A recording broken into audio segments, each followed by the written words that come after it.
Hey everyone, Tyler from Diesel Power Products here, and today we are talking about the Aurora VFR 3000 and 4000 drop-in turbos from ATS Diesel Performance.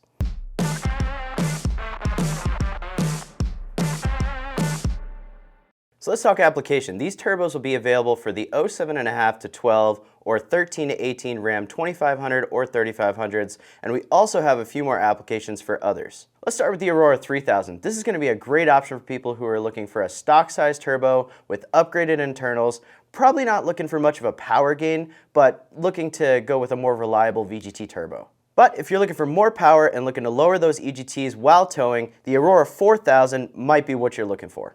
The Aurora 4000 is going to come with a 64mm 11-blade compressor wheel and upgraded high-flow turbine sections to reduce back pressure. This thing's going to move enough air to support up to 600 rear-wheel horsepower. Both these turbos are going to come with billet 316 stainless steel unison rings, so no more stuck or warped vanes through the life of the turbo. The turbine and bearing housings are upgraded to an HSM material and come coated in a high-temperature ceramic coating. Both these turbos come with a new updated actuator that doesn't require any custom tuning or calibration. They're fully drop-in, ready to go, and they come with a 2-year warranty. If you have any questions, feel free to give us a call. We have sales techs on the phone from 6 a.m. to 6 p.m., Monday through Friday, Pacific Standard Time. You can also reach us by email or via chats on the site. We're here to give you the best tech support in the industry. Thanks for watching. We'll see you on the next one.